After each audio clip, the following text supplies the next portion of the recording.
اللہ کے نبی صلی اللہ علیہ وسلم نے عورت کے فتنے سے مسلمانوں کو متنبع کیا ہے۔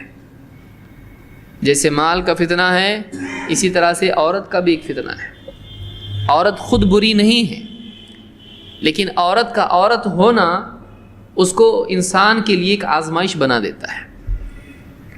جیسے مال برا نہیں ہے، لیکن مال اس کا انسان کو اپنی طرف کھینچنا، جھوٹ، دھوکہ، خیانت اور کیا کچھ نہیں اس میں مبتلا کر دیتا ہے۔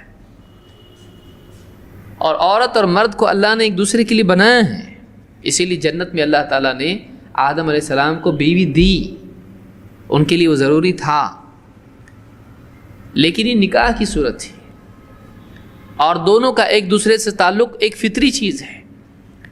لیکن اگر انسان اپنے جذبات کو قابو میں نہ رکھے اور حدوں کو توڑ دے تو یہیں سے گمراہیاں شروع ہوتی ہیں۔ تو عورت کا وجود انسان کے لیے خیر ہے۔ وَمِنْ آيَاتِهِ أَنْ خَلَقَ لَكُم مِّنْ أَنفُسِكُمْ أَزْوَاجًا لِتَسْكُنُوا إِلَيْهَا، اللہ نے فرمایا کہ اللہ کی نشانیوں میں سے ہے کہ اس نے تمہیں میں سے ایک جوڑا تمہارے لیے بنایا، انسان میں سے انسان کے لیے انسان بیوی بنائی، مرد کے لیے عورت بطور جوڑا اللہ نے بنایا۔ ان خلق لکم من انفسکم ازواجا، کیوں بنایا؟ لتسکنوا الیہا، تاکہ تم ان سے تعلق کے ذریعے سے سکون حاصل کرو۔ عورت کو مرد کے لیے سکون قرار دیا اللہ نے، اس سے زیادہ کیا عزت چاہیے؟ وہ سکون ہے، اس میں تسکین ہے انسان کے لیے، وہ آدمی کے لیے گویا کہ ایک مرہم ہے۔ بیوی شوہر کا تعلق دونوں کے زندگیوں میں سکون پیدا کرتا ہے۔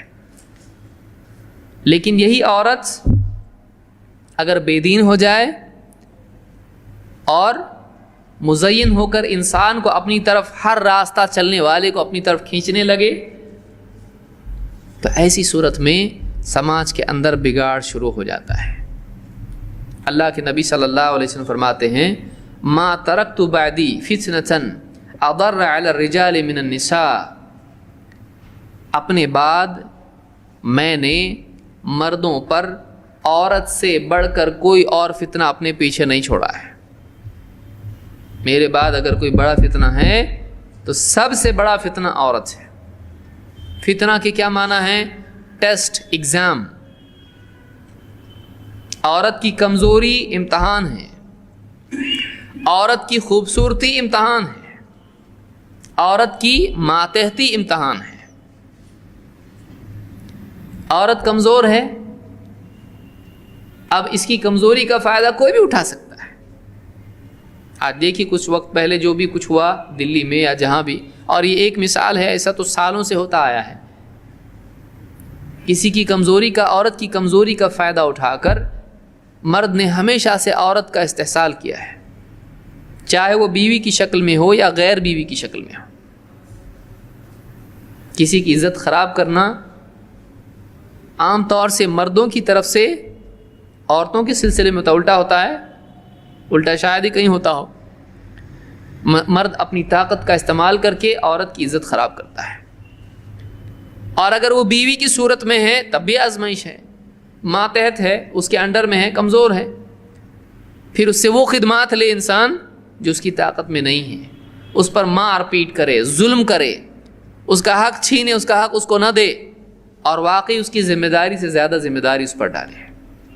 عورت آزمائش ہے، اور عورت کا خوبصورت ہونا اور بے پردہ ہونا یہ خود ایک آزمائش ہے، فتنہ ہے انسان کے لیے، گمراہی کا راستہ ہے۔ پاؤں پھسلا آدمی گیا ہے کہ ایک عورت، خوبصورت عورت زینت کے ساتھ، لباس کے ساتھ میں اور بغیر حجاب کے جب راستے پر چلے، ہر چلنے والے انسان کو اپنی طرف متوجہ کرے گی، اس کے دل میں گناہ کے جذبات پیدا کرے گی۔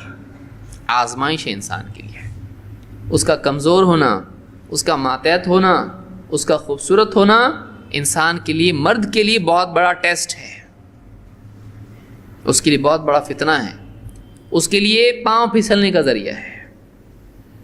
اس لیے آپ نے فرمایا ما ترکت بعدی فتنة اضر علی الرجال من النساء، میں نے اپنے بعد مردوں پر عورت سے بڑھ کر کوئی اور امتحان، آزمائش، فتنہ نہیں چھوڑا ہے۔ اس کو امام البخاری اور مسلم دونوں نے روایت کیا ہے۔ معلوم ہوا کہ مردوں کو چاہیے کہ اس باب میں بہت ہی حساس ہو جائیں۔ کسی سے آپ کہیں کہ بھائی وہاں ہاتھ مت ڈالو، وہاں شوق لگتا ہے، وہاں ذرا مت جانا بغیر جوتوں کے، وہاں پر شیشہ ٹوٹا ہوا ہے، کانچ ٹوٹی ہوئی ہے، پاؤں میں لگ جائے گی۔ آدمی کیسے جاتا برابر جس کمرے میں گلاس پھوٹا ہو اس میں پاؤں کتنا سنبھال کے رکھتا آدمی کہ پاؤں رکھ دے گا، کانچ شیشے کے ٹکڑے پاؤں میں گھس جائیں گے۔ پھونک پھونک کے قدم، سوچ سمجھ کے دیکھ کے قدم رکھتا ہے، بلکہ بہت سارے لوگ تو جاتے ہی نہیں ادھر، ضروری تھوڑی جانا وہاں پہ، پاؤں میں تکلیف ہو گئی تو آدمی اپنے قدم اس میں زخم کے لیے آدمی اتنا سوچتا ہے، گمراہی کے راستے پر ایک قدم رکھے گا کتنا دور نکل جائے گا، سیدھا جہنم کی آگ میں جا کے پڑ جائے گا، اس کے بارے میں کتنا سوچتا ہے۔ انسان کا جاب کرنا، انسان کا کالج جانا، انسان کا بازار میں جانا، انسان کا راستوں پر چلنا آج مشکل ہو گیا ہے۔ جاب پہ گیا، hello how do you do, ہاتھ ملا رہے، کیا کرے؟ نیچے دیکھ رہا ہے انٹرویو میں، عورت لے رہی انٹرویو، کیا کرے بیچارہ؟ اوپر دیکھو، کانفیڈنس نہیں آ رہا، کانفیڈنس دنیا کا ہے ہمارے اندر۔ ہماری نگاہ جھکانے کا اسلام نے ہم کو حکم دیا، تم کو کیا دیکھی، اتنی مزین ہو کے سامنے بیٹھی ہو، فتنہ ہے ہمارے لیے۔ آپ بتائیے، مشکل ہو گیا ایک آدمی کا، جو دین پہ نہیں چلنا چاہتا اس کے لیے موج ہو گئی ہے، اور جو دین پر چلنا چاہتا ہے اس کے لیے سزا مصیبت ہو گئی ہے۔ معاشرہ ہمارا بد سے بدتر حالات کی طرف جا رہا ہے، ننگے پن کی طرف جا رہا ہے، کہ ایک عورت اگر کم کپڑے پہنتی ہے تو وہ ماڈرن ہے، اور ایک عورت اگر حجاب پہنتی ہے تو وہ پچھڑے زمانے کی ایک دم بڈھی نانی ہے، وہ جاہل ہے، وہ ان پڑھ ہے، وہ کون سے زمانے کی پنجرہ آیا، دیکھو کالے رنگ کا پنجرہ آیا اگر حجاب میں عورت جاتی ہے تو عورت مردوں کے لیے امتحان ہے۔ اس سلسلے میں مرد کو خاص طور سے بہت ہی محتاط رہنا چاہیے، بہت سوچ سمجھ کے اس معاملے میں آگے بڑھنا چاہیے کہ کب دل میں گندگی آ جائے اور کب آدمی کا پاؤں پھسل جائے، بعد میں آدمی اتنا زیادہ آدمی آگے نکل جاتا ہے کہ پھر پلٹنا مشکل ہو جاتا ہے۔ اس لیے آدمی کو چاہیے کہ اس سلسلے میں بہت ہی خیال رکھے، اور یہ فتنہ ہے اس دور کا، خاص طور سے اس دور کا فتنہ ہے عورتوں کا مزین ہونا اور مردوں کو اپنی طرف متوجہ کرنا، اور آزادی کا دور آ جانا ہے۔ مرد عورت دونوں ایکول ہیں، دونوں ساتھ رہ سکتے ہیں، کیا مسئلہ ہے؟ شادی کی کیا ضرورت ہے؟ شادی کیا ضرورت ہے؟ دونوں راضی ہیں نا، فرینڈ ہے دونوں ایک دوسرے کے، فرینڈ دوستی کہاں تک جا رہی ہے؟ بیوی سے بڑھ کے ہو گئی ہے۔ آزادی جو ہے اس دور کی ایک بہت بڑا فتنہ ہے، کہ قانونی طور پر یہ ہو گیا ہے کہ آپ تیار ہم بھی تیار، یعنی کوئی روکنے والا ان کو نہیں ہے، اور ایک عمر کے بعد میں وہ اتنی آزاد ہے کہ ماں باپ بھی اس کو روک نہیں سکتے، اس کا بھلا چاہنے والے، بس وہ اس کی 18 سال کی عمر ہو گئی، اس کے بعد میں ماں باپ بھی اس کو کچھ نہیں کر سکتے ہیں، اس کو کوئی بھی آ کے بیوقوف بنا کے کچھ بھی کر سکتا ہے۔ اتنا فتنے کا دور ہے، جوان بچوں کو آج بہت سنبھالنے کی ضرورت ہے، ہماری بچیاں کہاں جا رہی، کیا کر رہی ہیں، اس کے بارے میں فکر کرنا ماں باپ کی بہت بڑی ذمہ داری ہے۔